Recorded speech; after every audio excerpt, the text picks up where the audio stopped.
What do you believe CEOs are looking for? In my experience, CEO generally are looking for a partner. But I would have to say, if you're a great candidate, a lot of times folks are looking for really good people. Yeah, of course. I don't believe the AI is going to take the job of anybody who's got a mind of their own and be able to take a look at a great FP&A should be able to figure out what is the roadmap for the company financially to achieve what it wants to achieve. When you became a first-time CFO, what was the hardest part for you? I have to say, I was pretty disappointed as auditors at that time. Clients didn't really want to talk to us. There are certain things that we also do is if they need it today, I do it today. If they need it tomorrow, I'll do it today anyway. Unfortunately, another month that we don't have revenue is another month of operating expenses invested to drive to that revenue. How we be more strategic as FP&A professionals? I think a couple of things. One is you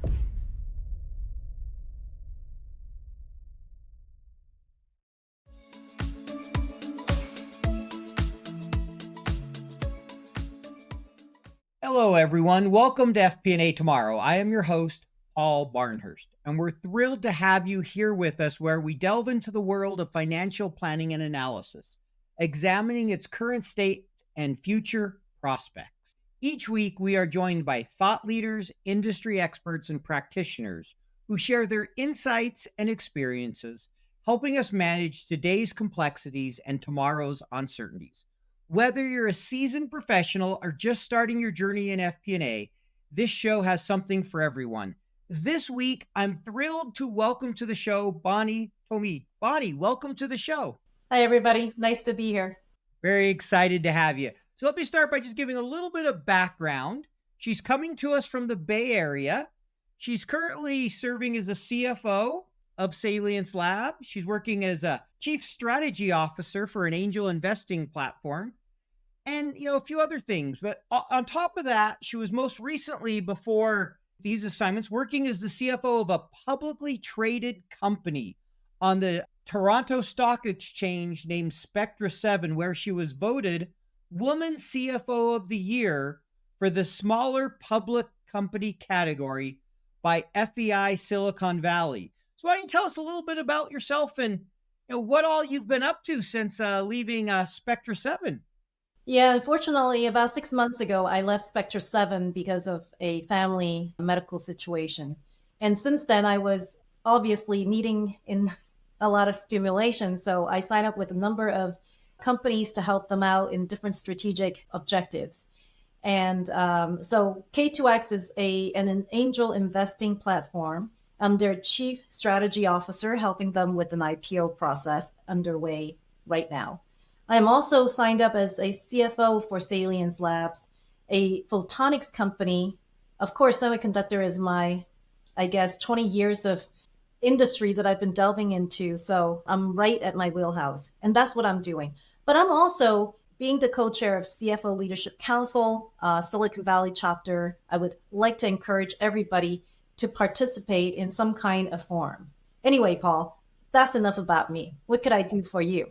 I love CFO Leadership Council. I'm a big fan of what they're doing. I know Jack McCulloch, and I'm actually speaking at their conference in October in New York. Oh, that's great. Yeah, their Finance and Technology Expo. I've been working with them on that. So great organization. Glad you're a part of that. So this is one of the questions we like to ask everybody at the start of every interview. Given that the show's about FP&A, I like to ask each of our guests what great FP&A looks like. So if you had to define great FP&A, how would you do that? Well, talk about great FP&A is about being great partners to all of our strategic executives and leadership team. And not just, internally driven, but sometimes external. Give an example. A great FP&A should be able to figure out what is the roadmap for the company financially to achieve what it wants to achieve.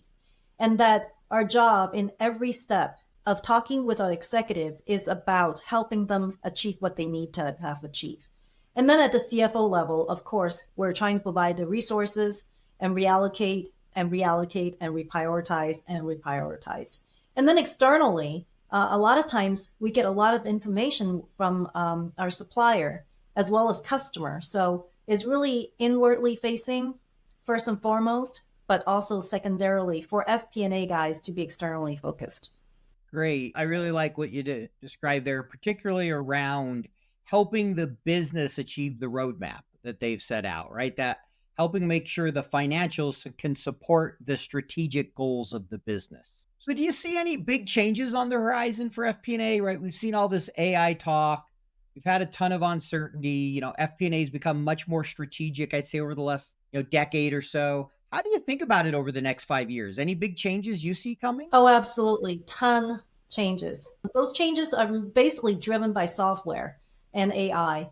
I don't believe the AI is going to take the job of anybody who's got a mind of their own and be able to take a look at the market and as well as the company and deciphering between the trees and the forest. So I think that the job for FP&A analyst to start with as you're going into the career would be providing, using all of those tools to get a lot more insight. But what does insight mean? Those insight has to come with experience. And a lot of times I think it's going to push our junior people to mature a little faster by providing them with good information.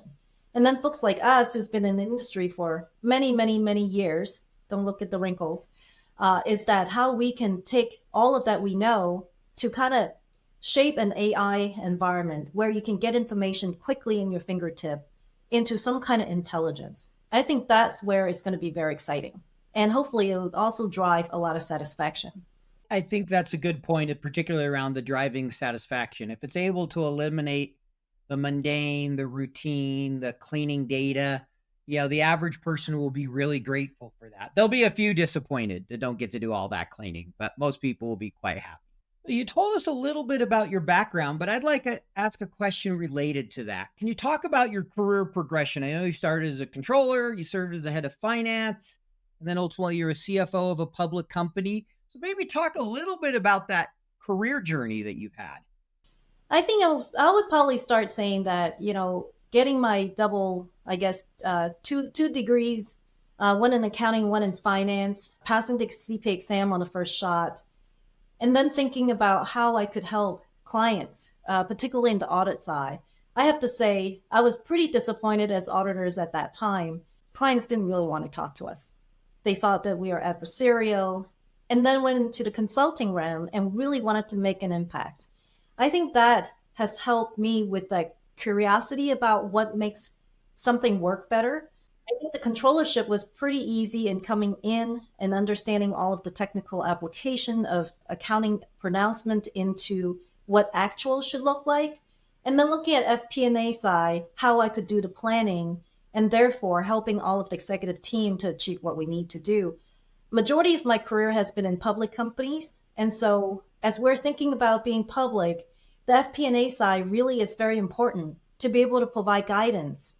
But if it does not work in step with the accounting side, it's really missing the point about how the report card is being issued, on what GAAP earnings per share looks like, and all the rest of it. So I see as my progression in looking at where to go is really about getting involved in all aspects of accounting and finance.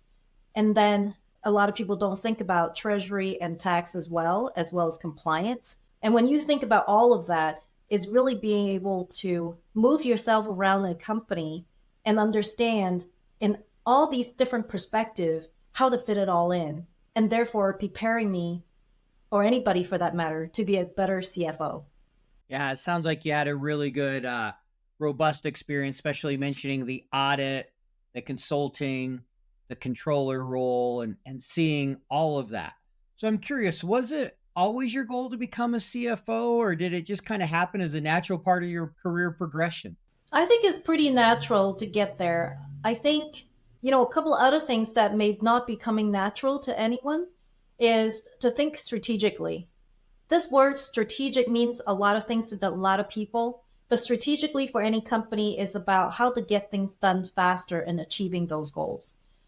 For example, M&A, probably done about 2,000 transactions, and it comes with due diligence and understanding how to read a company quickly, and then thinking about systems, process, the objective of the company. Are we trying to get more revenue, or are we trying to just acquire a list, a big team and saving on recruiting cost? So when we think about all of that, is really getting into the know about what those objectives are and therefore be a part of that.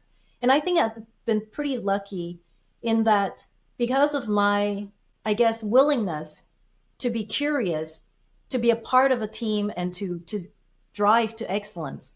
I think a lot of folks have kind of included me in their team in thinking about, well, okay, if these are the strategy, how would we go about doing it? I think to be invited to that, you really ought to be a good, and this is what I said earlier, what does good FP&A look like is to be a partner. And I think that's very, very important. Yeah, I couldn't agree more. You have to be a good part. You can't just be in your spreadsheets anymore. That doesn't cut it for FP&A as a whole. You got to be helping the business and guiding. Question, you mentioned you've worked on a lot of transactions, M&A. So I just have a question I'd like to ask you. What would be the one or two pieces of advice you would give to FP&A departments when M&A activity is going on, or certain things they should be looking for or doing? Particularly, let's just say if you're looking to acquire versus being acquired. Any advice around what FP&A should be thinking about during those times or focusing on? Yeah, so I think FP&A team may not necessarily be involved too much with the acquisition process. And when thinking about all those transactions I've had in multiple companies, majority of the times is being done through a business development team who may have their own analyst. And if they don't, they may be tapping on your shoulder, FP&A team, to pull together the model on how this company will add up to a valuation that would make sense for the acquisition cost. And then also focusing on the key strategic about why we wanted to acquire this company. Again, it could be revenue, it could be headcount, it could be a market, capability that we don't have. And all of that would come out to what do we think is going to drive in terms of value. And the FP&A team may be secondary to the accounting team for the due diligence because then we got to figure out what actually happened in this company.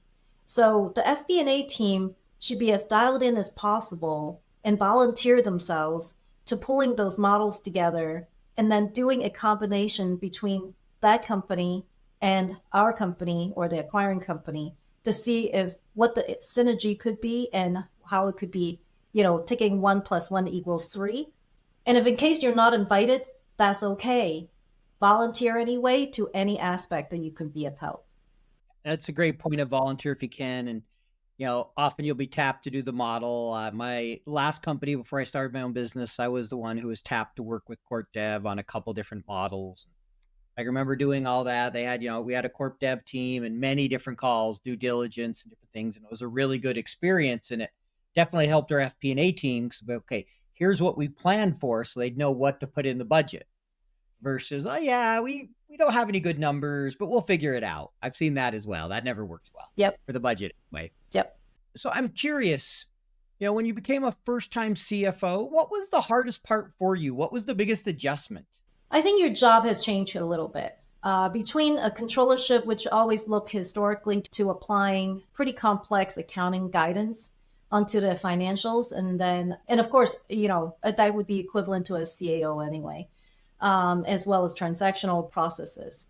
I could also say that being controllership also sometimes manages tax and treasury as well. For the heads of finance or FP&A side of things, of course, the annual budget, the operating plan, and utilizing that as an excuse to make sure that we have alignment between all of the top-down, objectives and bottoms up of what people really could need. And then utilizing that process on a monthly basis or not quarterly basis to realign those priorities. Whereas as CFO, I spent a lot more time with investors. So IR became a bigger portion of my job. At Spectra7, I was able to finish 4 rounds of financing, all well within 3 years. All of that, of course, maintaining the investment community communications, presentations, attending to conferences, all of that became a little bigger portion of my job. Second of all, having a direct relationship with your CEO is very important. Secondarily, a dotted line to the board. Both of those are very important in driving the strategy for the company. And of course, all of that, I now became the middleman sometimes between our CEO and the rest of the executive team in communication of how to allocate resources. And so all of that has been very helpful because we all know that we're all driving in the right direction and hoping to meet all of those strategic objectives. So I think that's probably the major difference. However, I think for FP&A team who are working with business specific business leadership, they should look at those business leaders being the COO or CTO or the CEO, the VP of engineering or sales marketing team. They should look at each individual who are the lead in their department to be just like a CEO. Get involved and understanding what is their objective.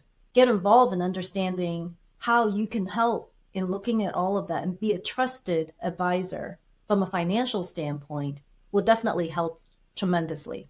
Yeah, I heard people say it's in many ways almost kind of a mini CFO role, if you want to call it that. You're not taking care of the board. There's certain things you're not necessarily doing, but definitely like that manager you can look at as a CEO, and they have their leadership team, and often you're coordinating things around allocation and resources. So I can see a lot of similarities. And it sounds like from everything you said, and just kind of want to confirm your thoughts on this, I'm guessing you believe that FP&A is a good path to becoming a CFO. Would that be a true statement? I think so. Oh, absolutely. I think so. I'll put it in the perspective of, public company. Public company generally look for somebody who understand the economics and is a lot more revenue driven, less so in the bottom. Well, it's also equally important on the bottom line, of course. But understanding and being able to talk about business is very important. What is the vision? What kind of product are we going after? What market share are we going after? And I think that FP&A has a better vision and it's better than a controller, if you will. A controller could still be a CFO, but I think the controller needs to be able to switch over to the FP&A side a little bit to demonstrate the acumen on the business. However, I do know a lot of controllers who have great acumen on the business and have a very good dialed in into the economics of the business. So I think that's also helpful. I think it's really about getting the exposure on both sides. I do have to say FP&A sometimes may not may have a blind spot where they may not understand the technical accounting behind how the actual numbers come out. Why does it look different than the contract? So I would highly encourage everybody in the FP&A side to schedule your controller, ask for some training time and understanding how to read the financials and understanding why it's done a certain way. Makes a lot of sense. You got to be able to understand some of the accounting well enough to really understand those financials. FP&A should have that. Not everybody does. There's different levels. You probably need some basic of tax. You need to at least know how to work with audit, which I know I've done in some FP&A roles. Often the accountant comes to you and says, okay, what was the thinking on these accruals? Why did we do this?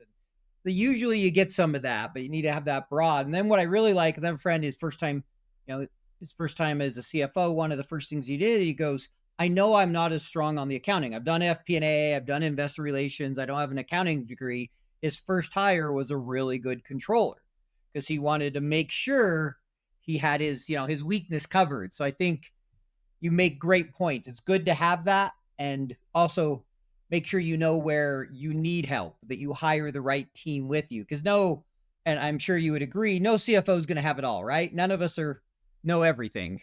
Absolutely. Absolutely. And two other areas that, like I said earlier, tax and treasury. Yes.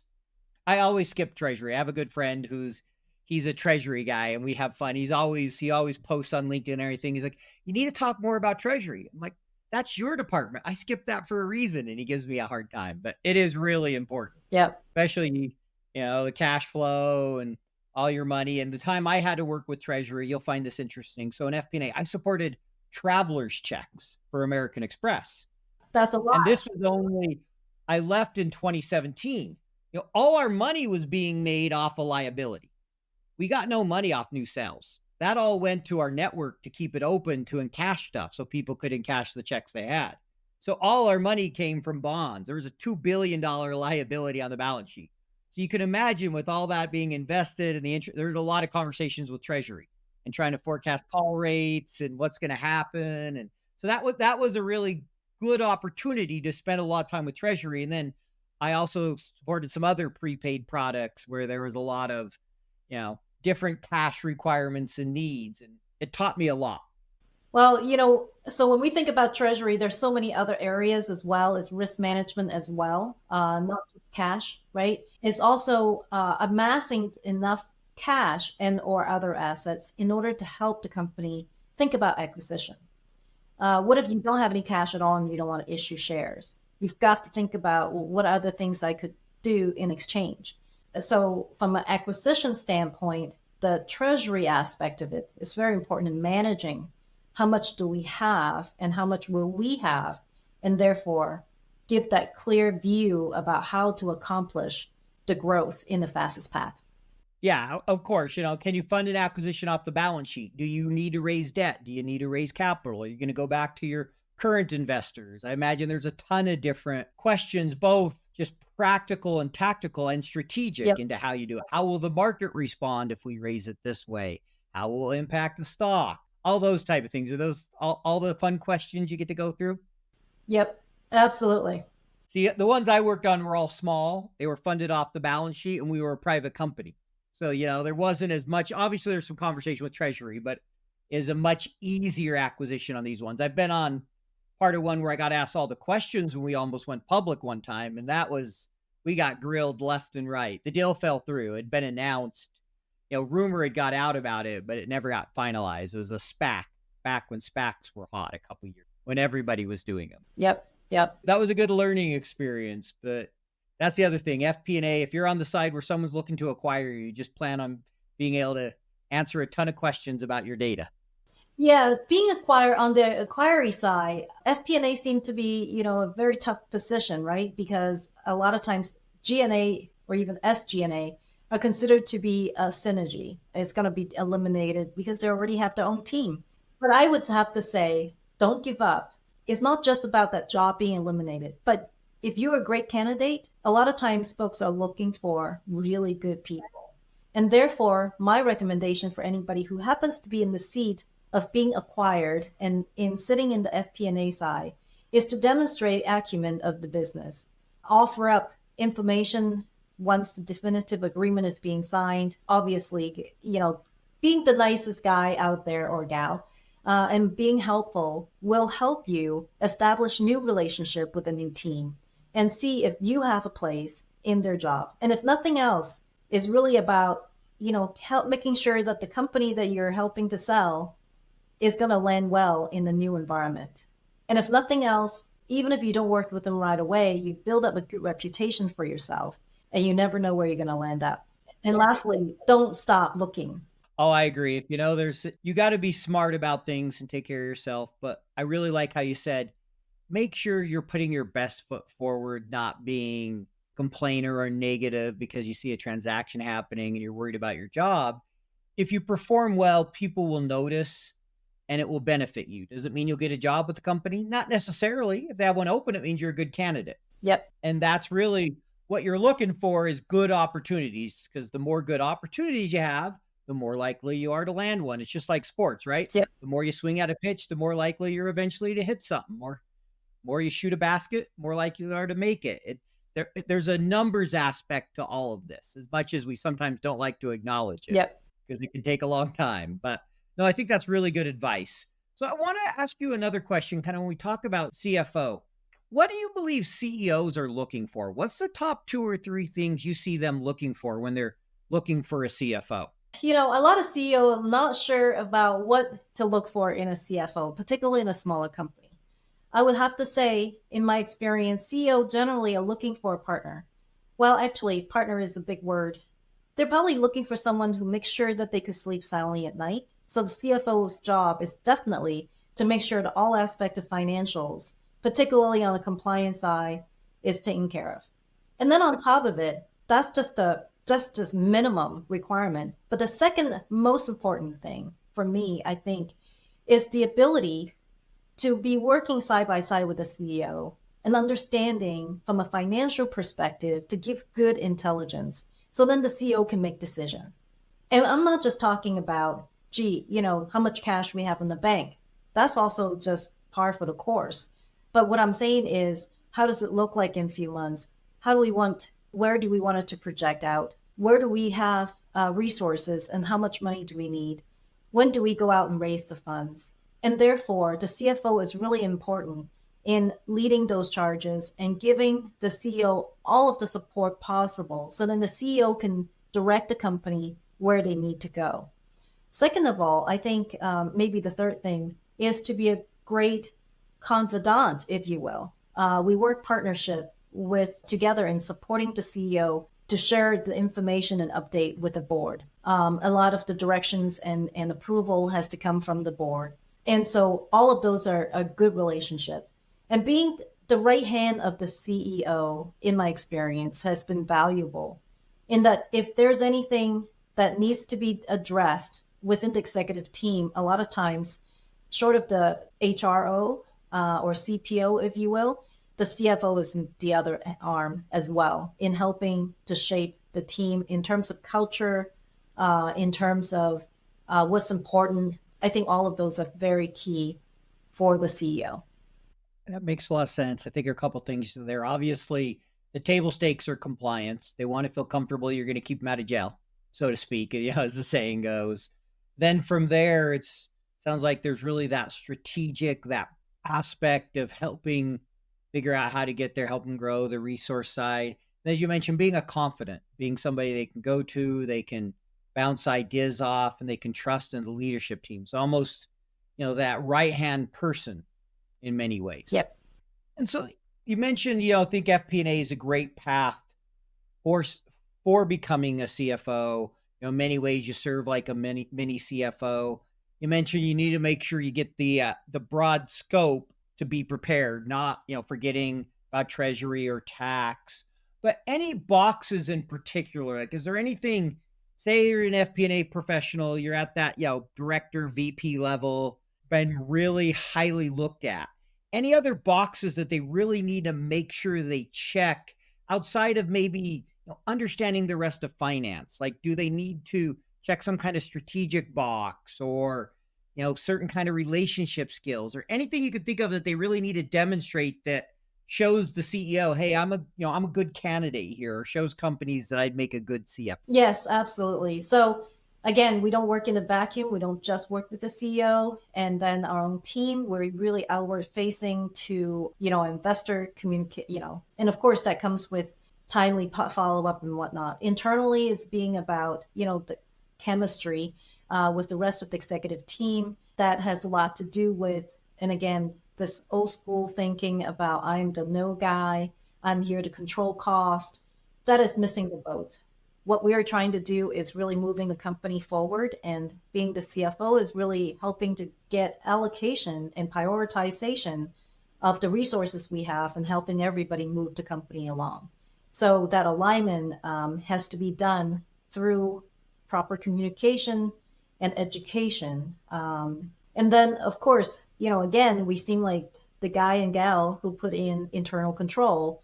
Again, education will probably help with that. So the skill set of somebody in the FP&A who wanted to become a CFO, first and foremost, acumen of the business, help provide intelligence. Second, great people skills in moving along. And I'm not suggesting someone who is draconian in having everything done his way or the highway and make everybody, act like, I guess, followers. Or someone who's a people pleaser who's going to just try to make sure everybody likes me and therefore nobody needs to do anything as I said. That would not, neither one of them would be effective. What's most effective is really education, alignment of priorities, making sure the entire team is backing up, understanding why we do this, not that, why money gets spent here, but not there. And then lastly, putting together these KPI will help tremendously. So again, the skill set of somebody in FP&A is understand again what makes this company successful and having to measure it against it. In the meantime, delivering that with a great teamwork great communication and great education. Yeah, so I'm hearing a few things there. Obviously, you got to be great with relationships. I like that you mentioned, that business acumen, just how critical that is. And then KPIs. I don't think you can stress enough how important it is to be able to measure those results, be able to really measure those ones that are important that they can influence. Because we hear the term KPIs all the time, but a lot of metrics aren't KPIs, even though we may want to report on all of them. And so I think there's something to be said there for really being able to hone in on what's important, what are the key KPIs for our strategy and for what we're trying to accomplish, not how can I measure every metric. But question I have for you is we've talked about that. One of the things we've mentioned is obviously FP&A needs to be more and more strategic. It's in many ways it's a front-facing, very important business role. It's not like some people used to think of a back office, so to speak, or CF. No, it really is a commercial driven role. So any advice on how we be more strategic as FP&A professionals? Any thoughts on what we should be doing to make sure we're being strategic? I think a couple of things. One is you've got to know what the strategy is. So if you don't know, keep asking. And if they don't know, that could be a problem. I have a story about that. I'll tell you when we're done. But let's just say that it's public company maybe is easier because a lot of the information is outwardly available. Yeah. When we have the earnings call, it's very easy for us talking about what is that we're going after from a strategy standpoint. How do we measure ourselves? We could get analyst report to see how they're measuring us, right?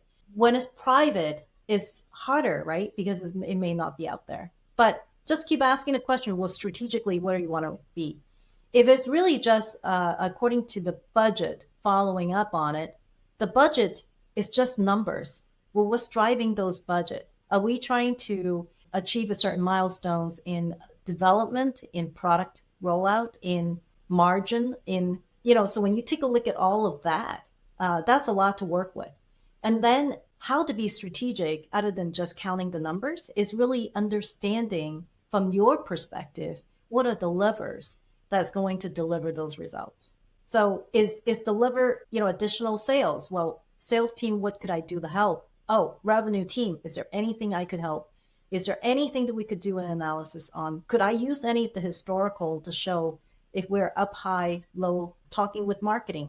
Maybe you feel like you're kind of going a little outside of your comfort zone or going outside of where your territory is, but that's how you get to know a little bit more about how you could be more strategic. There are certain things that we also do is if they need it today, I do it today, right? If they need it tomorrow, I'll do it today anyway. And the reason being is time is of the essence, right? And unfortunately, another month that we don't have revenue is another month of operating expenses invested to drive to that revenue. If we think of it that way, then it's really about the sense of urgency. And then now you have to prioritize like crazy. And that prioritization is pretty strategic a lot of times.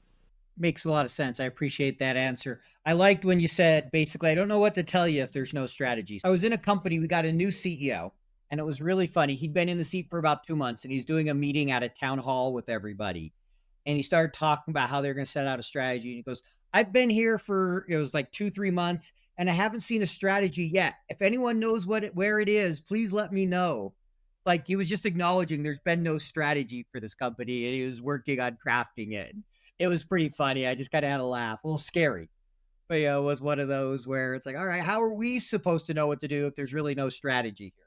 It was definitely a unique arrangement. So that's my story about no strategy.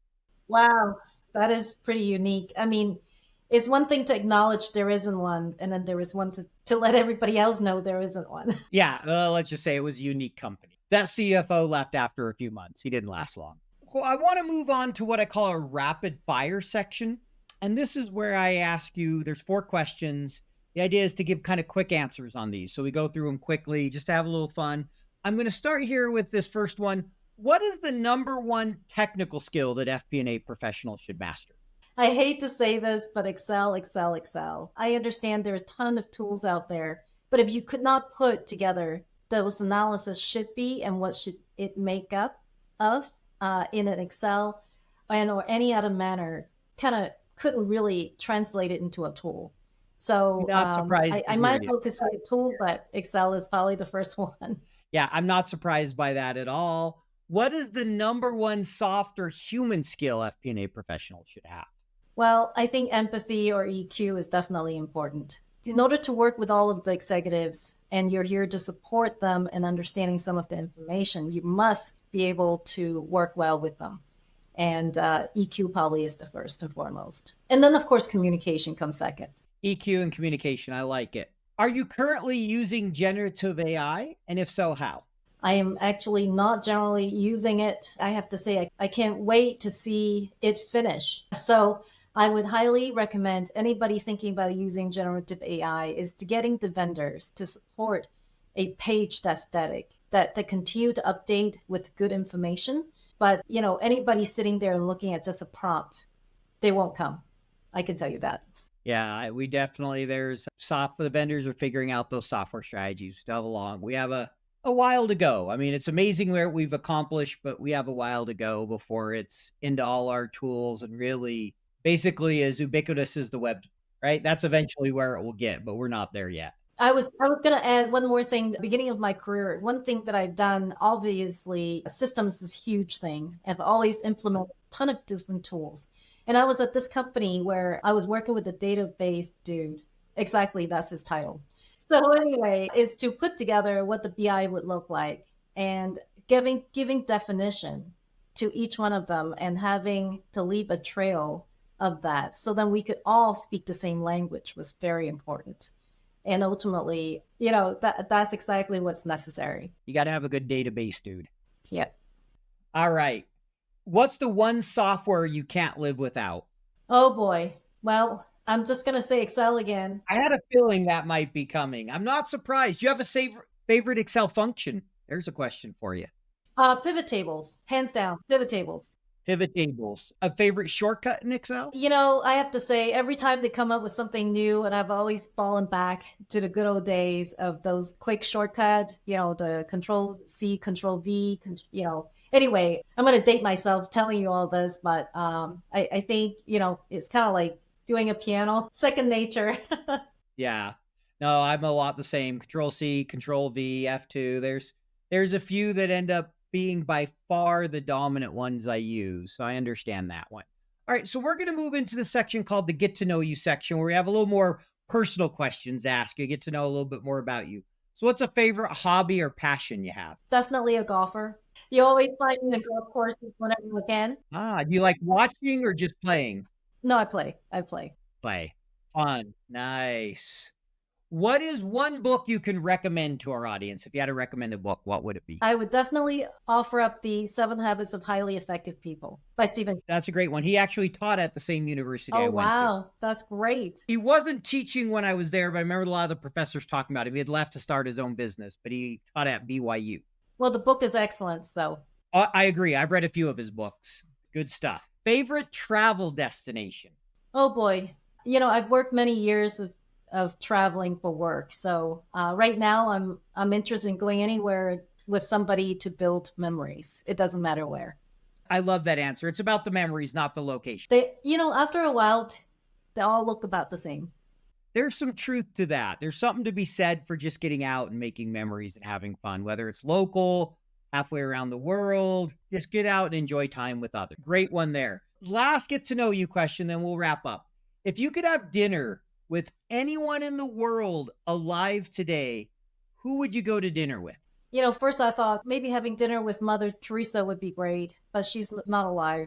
But, that would be also, kind of amazing to see how she's done it and how does she get started and all of the impact.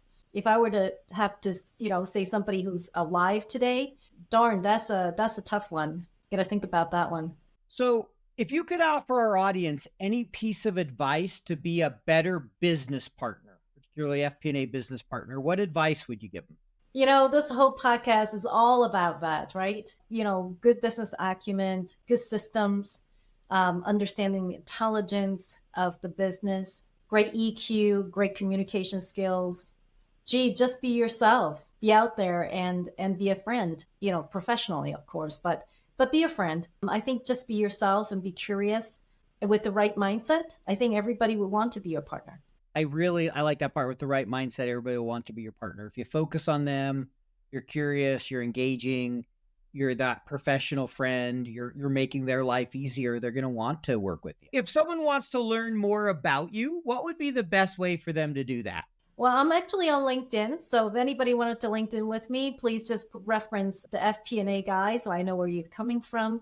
And I'm also on CFO Leadership Council. I am actually a co-chair for the Silicon Valley chapter. So come on by and say hello, and I could even get you in to one of our programs. Perfect. Well, thank you for carving out some time today, coming on the show. Really enjoyed chatting with you. Good luck with all the different projects you have going on, the tasks you're doing there, and excited to see what's next for you and just to share this with our audience. So thanks again for joining me. Thank you so much for having me. Have a great day. You too. Thanks for listening to FP&A Tomorrow. If you enjoyed the show, please leave us a 5-star rating and a review on your podcast platform of choice.